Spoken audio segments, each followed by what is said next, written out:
محبت ہر حال میں پاکیزہ رہے، لطیف رہے، خوشگوار رہے، روشنی بکھیرتی رہے اور بندے کو ہر حال میں بلند سے بلند تر کرتی چلی جائے۔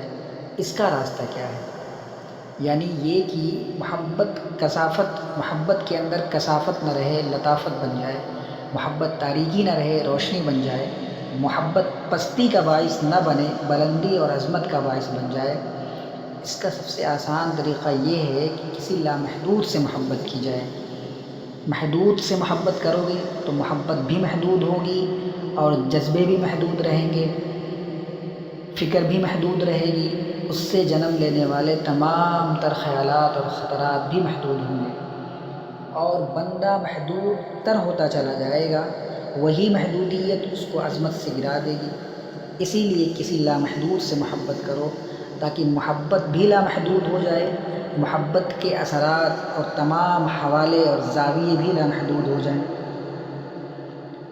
اس کا حل یہ ہے کہ لازوال سے محبت کرو، کسی ایسے سے محبت کرو جو سراپا کمال ہو، کسی ہمہ جہت سے محبت کرو، اس کی کوئی جہت نہ ہو تاکہ اس کا رخ چاروں طرف ہو، یہ نہ ہو کہ اس کا رخ، اس کی جہت آپ سے مڑے اور خطرے لاحق ہو جائیں۔ کسی ایسے سے محبت کرو جو چھن نہ سکے۔ یہ جو چھن جانے والی متاع ہے وہ محبت کے لائق ہی نہیں ہوتی، آپ کو ہمیشہ پریشان رکھے گی۔ مال آتا ہے، چھن جاتا ہے، دنیا کی عزت آتی ہے، چھن جاتی ہے، عہدہ منصب آتا ہے، چھن جاتا ہے، دنیا کی ہر شے چھن جانے والی ہے۔ بس انسان ہی نہیں بلکہ دنیا کی ہر شے آتی ہے، چھن جاتی ہے۔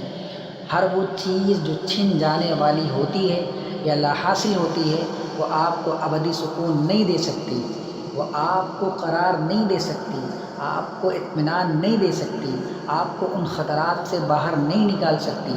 تو کسی ایسے سے محبت کرو جو چھن نہ سکے، کسی ایسے سے محبت کرو جس کا دھیان نہ بڑھ سکے، کسی ایسے سے محبت کرو جس کی شفقت اور التفات تقسیم نہ ہو سکے، کسی ایسے سے محبت کرو جس کی جہت ہر طرف ہو۔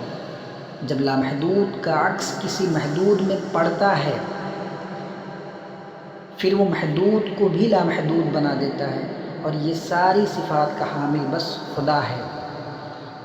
انسان اور شے کی محبت جب بندہ دل سے نکالتا ہے تو ان ساری چیزوں کو اللہ رب العزت بندے کے قریب کر دیتا ہے، اور بسا اوقات اللہ تعالیٰ بندے کے لیے کچھ بہترین کا انتخاب کرتے ہیں۔